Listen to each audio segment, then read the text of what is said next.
Баршаңызға қайырлы күн достар. Бүгін біз сіздермен үй жағдайында өте жұмсақ болып шығатын батон нанды дайындайтын боламыз. Жасалу жолы өте оңай. Міндетті түрде видеоны соңына дейін көріп, менімен бірге жасап көріңіздер. Мінекей, менің батон наным өте жұмсақ әрі дәмді болып шықты. Ал ендеше бастаймыз. Қамырды тек суға бассаңыз болады. Менде осылай аз ғана сүт үйде ашып баратыр екен. Соны текке қалдырмас үшін сол сүтті аз ғана жылыттым дағы, үстіне шамалы су қостым. Және міндетті түрде температурасын осылай қолымыздың ұшымен тексереміз. Біздің сұйықтығымыз жылы болу тиіс. Үстіне тұз және қант, сондай-ақ дрожжымызды саламыз. Және де сұйық май құямыз. Енді осының барлығын жақсылап араластырамыз.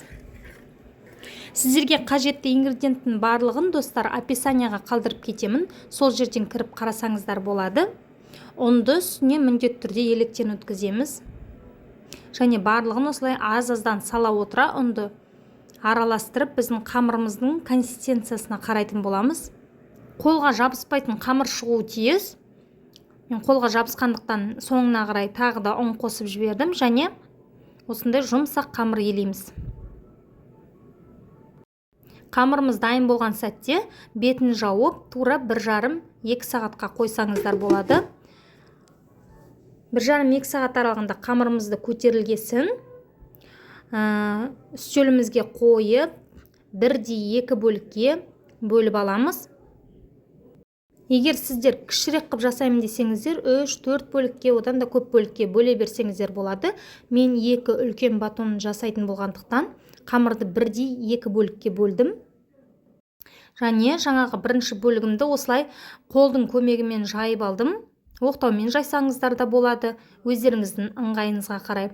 Сондай-ақ осылай жайған қамырымды рулет секілді видеодағыдай орайсыздар. Шет-шетін осылай бүгіп, осындай форма шығады. Екінші қамырымызды да дәл осындай формаға келтіріп, бетін салафанмен, пакетпен жапсаңыздар болады. Және бір 15 минут қалдырғаннан кейін осылай қамырымызды салатын кезде пышақтың көмегімен кескіштеп шықсаңыздар, дәл дүкендегідей батон болып шығады. Мен бетіне жұмыртқа жаққан жоқпын, байқасаңыздар ішіне де жұмыртқа салған жоқпын. Сонда да наным осылай қып-қызыл әрі жұп-жұмсақ әдемі болып шықты. Сіздерге де міндетті түрде жасауға кеңес беремін. Видеом пайдалы болып жатса лайк басып комментарий қалдыруды ұмытпаңыздар. Назарларыңызға көп рахмет.